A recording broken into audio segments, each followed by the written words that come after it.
Bonjour à tous, nous sommes le 15 mars 2018. Bonjour François Asselineau, quelle est votre analyse sur la réforme en cours de la SNCF? Eh bien, bonjour à toutes et à tous, ça me fait plaisir de vous retrouver. Et nous avons eu un petit décalage d'une semaine parce que j'étais absent, j'étais en Guyane. Et donc nous voici de retour pour ce 59e entretien d'actualité. Alors, la situation de la SNCF. Il y aurait beaucoup à dire. J'aurais tendance à renvoyer les gens qui m'écoutent à un très bon article qui a été publié sur notre site upr.fr, rédigé par Charles-Henri Gallois, qui fait un peu un historique de toutes ces affaires et qui montre de façon très précise et très sourcée comment on en est arrivé à ces réformes de la SNCF successives qui ont toutes pour origine en fait des directives européennes.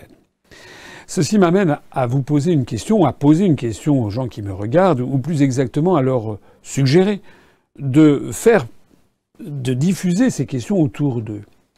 Pourquoi le gouvernement est-il en train de privatiser subrepticement, de façon discrète, la SNCF? Est-ce qu'il y a eu un référendum sur ce sujet? Non.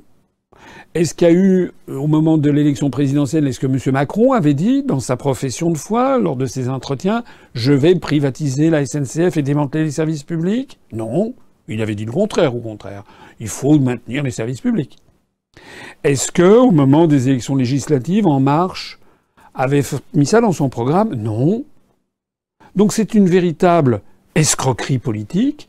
On n'a jamais demandé aux Français, au peuple français, s'il était d'accord pour qu'on remette en cause ces services publics de façon générale et la SNCF de façon particulière. Notez bien d'ailleurs qu'il n'y a pas que Macron et En Marche à avoir ainsi fait silence sur le cœur même de ce qu'ils allaient faire. Monsieur Fillon, Monsieur Hamon, Madame Le Pen, Monsieur Dupont-Aignan, Monsieur Cheminade, etc., etc., Madame Artaud, tous ces gens ont fait la campagne présidentielle l'année dernière, je me permets d'y revenir, en éludant quasi systématiquement la responsabilité numéro 1 de la construction européenne dans ce qui nous arrive. Parce que je rappelle à ceux qui ne le sauraient pas encore que le démantèlement des services publics découle des traités européens et tout spécialement de l'article 106 du traité sur le fonctionnement de l'Union européenne. Je suis désolé de le dire et de le redire. Il y a eu un seul candidat l'année dernière à la présidentielle qui a insisté autant que possible sur la responsabilité de la construction européenne, c'est moi. Et ça, c'est un vrai problème auquel nous nous heurtons. Ça me rappelle lors de l'élection en Guyane, notre candidat, à un moment dans un débat à la radio, avait évoqué la construction européenne et le journaliste l'avait interrompu en disant « Oh là là, mais là, vous êtes dans la Lune, il faudrait redescendre sur Terre ». Ça veut donc dire qu'il y a des gens comme ce journaliste et beaucoup de Français qui ne comprennent pas pourquoi nous parlons des traités européens. Mais si on ne parle pas des traités européens, on ne peut pas comprendre, on ne peut pas répondre à la question que je posais en préambule, pourquoi le gouvernement est-il en train de faire ça alors qu'il ne l'a jamais présenté dans quelque programme que ce soit. Voilà la première réaction que suscite chez moi cette affaire. Il faut que les Français le comprennent bien. J'invite d'ailleurs ceux qui ça intéresse à aller sur nos pages Facebook où on a mis en ligne une petite vidéo très bien faite qu'on a mis en ligne il y a 2-3 jours par une youtubeuse qui est une adhérente de l'UPR, dont le nom de YouTube c'est Vu Autrement, et qui a fait une petite vidéo de 10 minutes qui est très très bien faite sur justement d'où vient, quelle est l'origine de la privatisation de la SNCF. Parce que si on demande aux Français comme ça dans la rue, en gros, il y a une écrasante majorité de Français qui n'ont pas du tout envie qu'on privatise la SNCF.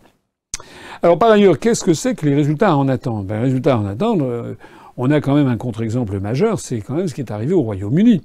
Lorsque les chemins de fer ont été privatisés à partir de l'époque de Madame Thatcher. En réalité, on a eu, comme c'est souvent le cas lorsque c'est de la privatisation de grands services publics, c'est pareil pour l'électricité, par exemple, aux États-Unis, c'est pareil pour la Poste, etc. On a souvent, quand c'est donné dans des mains privées, on a des sous-investissements dramatiques en matière d'investissement. On a donc, et une augmentation considérable des frais des péages, de ce qui est demandé aux consommateurs. Parce qu'en général, c'est toujours le même baratin. Dans un premier temps, on dit « Ouh là là, c'est géré par le public, ça marche très très mal, il faut privatiser tout ça, vous allez voir ce que vous allez voir ». On privatise, et dans un deuxième temps, les entreprises qui sont adjudicataires des anciens services publics disent « Oh là là, vous ne connaissiez pas du tout quels étaient vos prix, c'était totalement sous-facturé », et ils augmentent les tarifs. On l'a vu par exemple sur les autoroutes en France. On le voit, on risque de le voir avec la privatisation de la SNCF. L'exemple britannique montre qu'il y a eu des sous-investissements considérables en matière ferroviaire. Et actuellement, de ce que je crois savoir, il y a un rapport considérablement plus élevé, qui est de l'ordre, je crois, de 1 à 6, entre ce que coûtent les transports en France, RATP, donc Régie autonome des transports parisiens pour ceux qui n'habiteraient pas en Île-de-France, ou bien la SNCF, par rapport à ce que ça coûte au Royaume-Uni. Pour prendre un exemple, je crois que le pass Navigo en Île-de-France, qui permet de circuler, maintenant que ça a été dézoné, ça permet de circuler dans toute l'Île-de-France, soit avec le métro, soit avec les trains de banlieue. Je crois que ça coûte 75 € par mois. L'équivalent à Londres et dans le Grand Londres, c'est plutôt du style 400 € par mois. Donc on en est, voilà le problème. Et si je dis ça, vous verrez dans la presse, il y a eu des articles là-dessus, il y a de très fortes protestations au Royaume-Uni, justement, notamment de syndicats qui se plaignent du coût très élevé des transports. Alors pour le reste, on ne peut pas non plus être contre toute modernisation. Il est bien évident, les chemins de fer sont apparus en France sous Louis-Philippe, les tout premiers chemins de fer, se sont beaucoup développés sous Napoléon III, puis sous les débuts de la Troisième République, à la fin du XIXe siècle, au début du XXe siècle. Il y fut un temps, au tournant du XXe siècle, où il y avait des petits chemins de fer qui allaient irriguer tous les petits villages de France. Moi, je sais que dans ma campagne, dans la Nièvre, il y a des anciennes routes, voies de chemin de fer qui ont été en général désaffectées dans les années 1970, 75, 80, et qui maintenant n'existent plus, mais qui existaient à l'époque. Alors, il faut avouer qu'au début du XXe siècle, il n'y avait pas d'automobile. Et donc, c'était un moyen de désenclaver les campagnes et de faire circuler les citoyens. Maintenant, à partir des Trente Glorieuses, la France, pays très développé, comme tous les autres pays très développés, a misé sur l'automobile individuelle, avec les inconvénients que ça procure, c'est-à-dire des embouteillages, des accidents, des morts, également l'émission de CO2. C'est mauvais pour l'environnement. C'est également la construction de routes et d'autoroutes et de ronds-points un peu partout qui défigurent quand même de plus en plus le paysage. Je crois savoir qu'il y a quand même 8% du territoire national qui maintenant est bitumé et macadamisé. C'est quand même beaucoup. Il y a peut-être même plus que ça. Peut-être 9%. Donc ça, ce sont les inconvénients. Il y a aussi des avantages, bien entendu. C'est la souplesse. C'est que quand une famille circule dans une voiture à 4 ou 5, c'est moins cher que 4 ou 5 places de train. C'est évidemment, on choisit son heure de départ, son heure d'arrivée. On peut partir avec beaucoup de bagages, etc., etc. Bref. Ça, ce sont des évolutions sociétales sur lesquelles on ne peut rien, et il n'est donc pas anormal que la SNCF soit amenée à fermer les lignes non rentables. Mais de là à fermer la SNCF elle-même, il y a un pas que nous ne franchirons pas. La SNCF résulte des grandes nationalisations qui ont eu lieu sous le Front populaire, la Chambre des députés élue en 1936. La SNCF avait été la fusion d'un certain nombre de compagnies de chemins ferroviaires de l'Ouest, du Centre, je ne sais plus quoi. Ça a été fusionné en août 1937 dans une société, la Société nationale des chemins de fer, la SNCF. Et il y avait un vrai état d'esprit d'entreprise. Ça a été un des fers de lance aussi du Parti communiste. On en a beaucoup parlé pendant la Résistance. Il y a une espèce d'épopée, de mythologie presque de la SNCF en France. C'est une entreprise qui mettait un point d'honneur à assurer un service public et l'égalité entre les citoyens. Ça prenait une telle caractéristique que dans les années 50, le prix du billet de train était au kilomètre. Et quels que soient les kilomètres, c'était en montagne, quelle que soit la ligne, si c'était des lignes très avec énormément de trafic et avec énormément de passagers, ou des lignes qui étaient déficitaires. On ne payait qu'au kilomètre et quelle que soit l'heure de la journée. Donc c'était vraiment l'égalité entre les citoyens. Il y avait aussi d'ailleurs une espèce de fierté d'appartenir à la SNCF, en particulier la très grande ponctualité des trains. Quand j'étais petit, les trains partaient à la seconde près. C'était la fierté des cheminots. Voilà. J'avais quelqu'un d'ailleurs, un vieil oncle dans un coin de ma famille qui était cheminot. Maintenant, tout ça a volé en éclats. Avec les années 70, 80, 90, les tarifications ont évolué. Maintenant, on paye de plus en plus comme quand on prend l'avion en fonction du jour, de l'heure de départ, en fonction des heures de pointe, etc. Ce qui, du point de vue économique, est rationnel. Ce qui, du point de vue de l'agrément, de la douceur de vivre, l'est moins. C'est beaucoup plus stressant maintenant quand on prend un billet de train comme un billet d'avion. On est là, on passe des minutes, des quarts d'heure, des heures à être sur Internet, à calculer. Et puis au moment où on achète le billet, tiens, zut, il a changé, il a augmenté de prix. C'est toute une nouvelle façon de voir le monde qui s'impose. Le reste, c'est que quand on voit ce qui s'est passé donc en Angleterre, quand on voit le rôle que joue la SNCF dans l'aménagement du territoire, nous sommes contre. Et surtout quand on voit que les Français n'ont jamais été consultés sur ça. C'est ça quand même la véritable arnaque.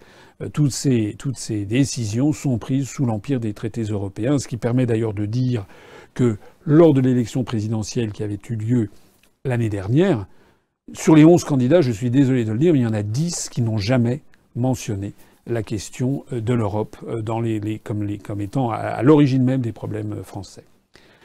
Il va y avoir une grande manifestation le 22 mars, un peu partout en France, dans les grandes villes, de soutien justement à la SNCF et de refus des réformes gouvernementales. L'UPR a décidé d'appeler à manifester, de se joindre au cortège. Donc j'appelle tous nos adhérents, tous nos sympathisants, à descendre et à rejoindre les cortèges sans se cacher, en exhibant fièrement notre emblème, nos drapeaux, nos calicots, puisque je crois qu'il y en aura quelques calicots, nos affiches. On peut mettre les affiches dont on dispose nos délégués départementaux sur des cartons. Et puis je signale que nous avons fait un tract spécial justement sur la SNCF, qui est en cours d'acheminement chez tous nos délégués départementaux. Donc si vous êtes adhérent ou sympathisant de l'UPR, si vous voulez manifester le 22 mars, n'hésitez surtout pas. Contactez le délégué départemental et puis il y aura dans chaque ville, on aura une participation dans les cortèges et on pourra distribuer des tracts. Parce que nous, ce que nous voulons, c'est bien expliquer aux passants, bien expliquer aux Français où est l'origine du démantèlement de la SNCF. Parce que je sais ce qui va se passer, je sais qu'il y a d'autres partis politiques que je ne nommerai pas, et des syndicats qui vont faire haro contre Macron, haro contre le Premier ministre Édouard Philippe, ou haro contre tel ou tel ministre des Transports, ou haro contre Guillaume Pépy, président de la SNCF. Mais je vois ce qui va se passer, ils feront silence sur la responsabilité fondamentale qui est celle de notre appartenance aux traités européens. Donc allons-y, manifestons sur cette affaire le 22 mars. C'est assez facile à se rappeler, le 22 mars, enfin pour ceux qui ont un certain âge ou qui connaissent l'histoire, puisque le 22 mars 2018, ça sera le 50e anniversaire, jour pour jour, du 22 mars 1968. Or, le 22 mars 1968, pour ceux qui connaissent l'histoire, c'est le début, le tout début de ce qui allait devenir les événements de mai 68. Le 22 mars, c'est le mouvement qui commence à Nanterre, avec ce qu'on appellera justement le mouvement du 22 mars. Voilà.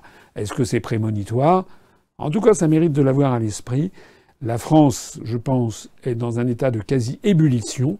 La rancœur des gens ne cesse de s'accroître. Moi, je le vois en allant sur le terrain. Nous ne devons pas, si j'ose dire, manquer ce train-là. Il faut que l'UPR soit présente sur le terrain.